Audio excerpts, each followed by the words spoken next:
1 minute, 20 seconds. OCUs armed. SCS count started. 115. 110. Vent valves locked. Centaur liquid oxygen and hydrogen vent valves closed for flight. T-minus 1 minute. Rock, report range status.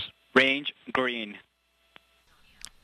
Launch conductor Ed Kidda, status is the eastern range. And the range is go. Under a minute away from launch.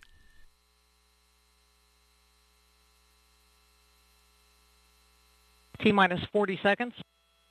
The Centaur tanks will reach flight pressure at T-minus 30.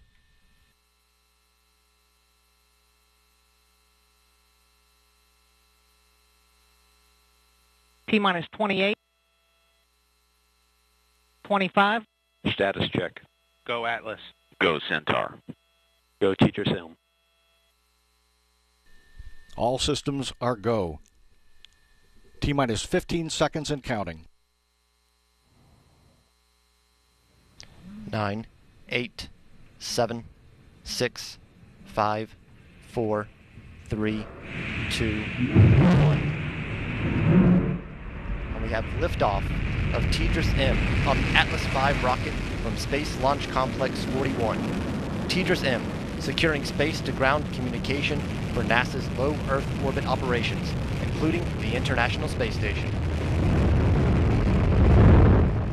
Atlas beginning engine yaw maneuver to steer to its planned path, an inclination of 26.2 degrees. Engine pressure.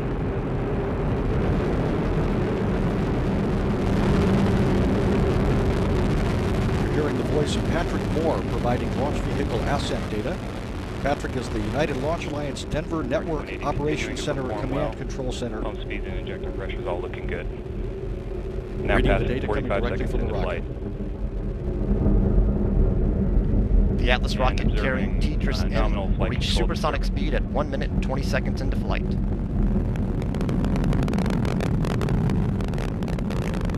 Now passing 1 minute into flight. Vehicle is now 3 miles in altitude and traveling at 1,100 miles per hour. Standing by for max Q. Now passing 1 minute 15 seconds into flight. 32 seconds into flight.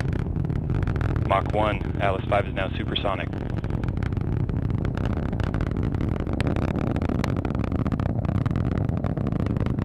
One minute 30 seconds into flight. Now passing through max Q, maximum dynamic pressure. This is the point when mechanical stress on the rocket reaches its peak because of the rocket's velocity and resistance created by the The atmosphere. RD-180 is throttled down to 95% thrust as expected. Engine response looks good. This engine thrust profile will continue until the vehicle reaches a programmed 5G acceleration limit.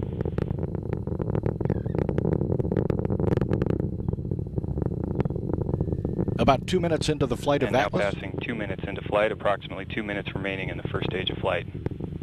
Vehicle trajectory traveling right down the middle of the range track, looking good. RD-180 engine operating parameters also looking good. Booster engine cutoff slated for 4 minutes 2 seconds after launch. The Atlas V rocket now weighs just 1/2 of what it did at launch, burning propellant at a rate of almost 2,600 pounds per second. And vehicle has gone to closed loop guidance. Now passing 2 minutes 30 seconds into flight.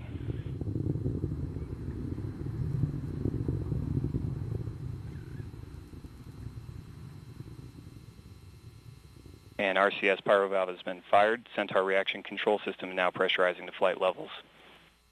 Atlas V is now 30 miles in altitude, 43 miles downrange distance, traveling at 4,700 miles per hour.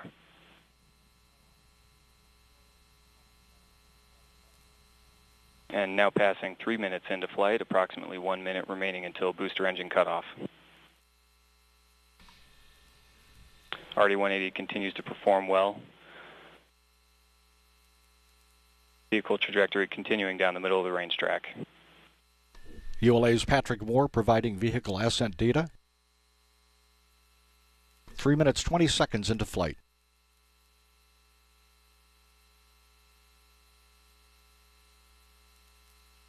Now passing 3 minutes 30 seconds into flight. Mach 10. And vehicle has reached the 5G throttle limit And we've begun boost phase chill down. Less than 30 seconds away from booster engine cutoff.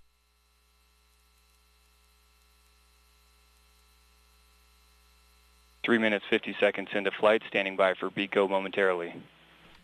6 seconds after BECO, the Centaur second stage will separate from the Atlas booster. And we have BECO booster engine cutoff, standing by for stage SEP. 10 seconds after And we separation. have good indication of stage separation. The Centaur single RLC engine ignites for the first time. We have ignition and full thrust on the RL-10. The RL-10 produces 22,900 pounds of thrust and burns for just under 8 minutes. And we have good indication of fairing separation. This is the first of 2 planned burns for today's mission. This first burn should last approximately 13 minutes and 40 seconds. The payload fairing protecting TDRS-M during its flight through the atmosphere And has been RL-10 jettisoned. engine operating parameters all looking good.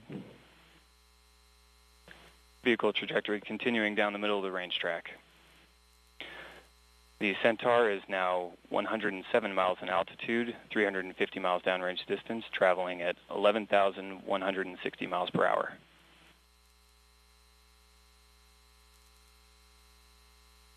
And the reaction control system has begun periodic firings to maintain thermal conditioning as expected.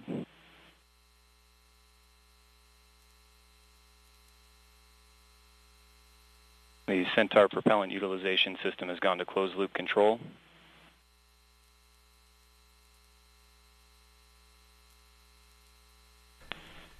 Now passing 5 minutes, 30 seconds into flight. Initial look at booster performance shows a near nominal performance. Data quality continuing to look good from